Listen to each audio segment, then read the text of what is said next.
Hello Kethireddy, మాట్లాడడానికి రెడీయేనా? మొత్తానికి రెడీగా ఉన్నావో? ఇప్పుడు చెప్పు, ఏంది మ్యాటరో? ఇంప్లిమెంటేషన్ అయ్యి అంబేద్కర్ గారు రచించిన రాజ్యాంగం స్టిల్ ఇప్పటికీ 76 సంవత్సరాల తర్వాత కూడా చట్టాలు కేవలం అధికారంలో ఉన్న వాళ్ళకి మాత్రమే చుట్టాలుగా, పేదవాడికి లేకుంటే వాటి మీద ఉన్న వారికి ఇంకా దూరంగానే ఉంది. నువ్వు ఈ ముక్క అధికారం ఉన్నప్పుడు చెప్పకుండా ఇప్పుడు చెప్తావేంది? మూల స్తంభాలైన వ్యవస్థలో ఉన్న అన్నీ కూడా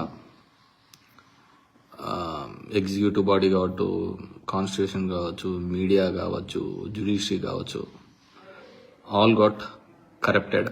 అన్నీ కరప్టెడ్ అయినాయి అనేది ఐ స్ట్రాంగ్లీ బిలీవ్. వ్యవస్థల్ని కరప్టెడ్ చేసిన దాంట్లో మీ వాళ్ళ పాత్ర కూడా ఉందిగా కేతిరెడ్డి.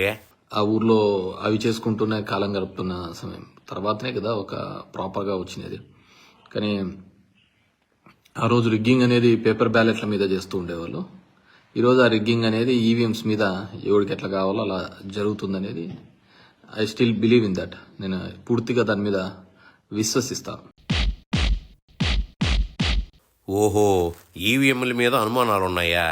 నువ్వు గెలిచిన 2019లో కూడా ఈవీఎంల సహకారంతోనే గెలిచావా? సో ఎలక్షనే నేను అనుకున్న ఈ భారతదేశంలో ఇప్పుడున్న దాంట్లో నేను గెలిచినా ఓడినా ఇంకోటైనా కానీ ఈవీఎంల మీద జరిగేంత వరకు అది ఒక బూత్గానే నేను అనుకోవాలా. అండ్ ఒకవేళ అది లేకపోయినా కానీ ప్రజల యొక్క ఆలోచన విధానాన్ని, ప్రజల యొక్క అవసరాలను మనం ఏదో ఒక హామీలు ఇస్తూ తర్వాత మనల్ని అడిగేవాడు ఉండలే అని చెప్పేసి దాన్ని విస్మరిస్తూ. నువ్వు ఒక నోటితోనే రెండు మాటలు మాట్లాడతావేంది? ఒకవైపు ఈవీఎంలు అంటానే, ఇంకోవైపు ఇంకో రకంగా మాట్లాడతావేంది సామి? నిన్న పద్మశ్రీ, పద్మవిభూషణ్ వచ్చిన వాళ్ళందరికీ కూడా ధన్యవాదాలు. దీంట్లో నాకు అన్నిటికంటే ఏంటంటే మందకృష్ణ మాదిగకు వచ్చిందానికి, బికాజ్ ఆ అసమానతలు ఉన్న రోజులలో, ఆ విధంగా ఉన్న కాలంలో కూడా ఏ రోజైతే దూరంగా పెడుతున్న ఆ సందర్భాల్లో తన ఇంటి పేరుగా మార్చుకొని మందకృష్ణ మాదిగా అని మార్చుకొని దాన్ని క్యారీ చేస్తూ వచ్చినాడు. 30 years క్యారీ చేస్తున్నాడు. It's not that easy. ఎందుకంటే ఆ రోజున్న సందర్భం అలాంటిది.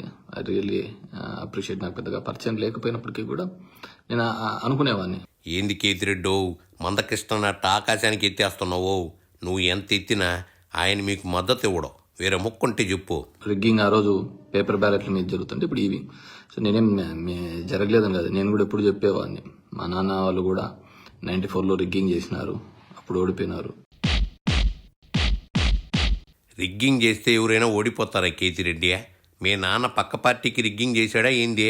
విజయసాయి రెడ్డి గారి అంశానికి వస్తే డెఫినెట్గా ఆయన జగన్ రెడ్డి గారికి, వైఎస్ఆర్ కాంగ్రెస్ పార్టీకి మొదటి నుంచి కూడా ఉన్నప్పుడు విధేయులు. కానీ మాకు తెలిసినది ఎంతవరకు వైఎస్ఆర్ కాంగ్రెస్ పార్టీ వచ్చిన తర్వాత, ఆయన జైల్లో పెట్టిన తర్వాత, జగన్మోహన్ రెడ్డితో ఉన్న తర్వాత ఒక నమ్మకమైన వ్యక్తిగానే అతన్ని సేల్ కావడం జరిగింది. అదేవిధంగా రాజ్యసభ ఇవ్వడము, ఢిల్లీలో కూడా ఆయన ఉండడము, ఢిల్లీకి జగన్మోహన్ రెడ్డి గారి అఫైర్స్ చూడడం జరిగింది.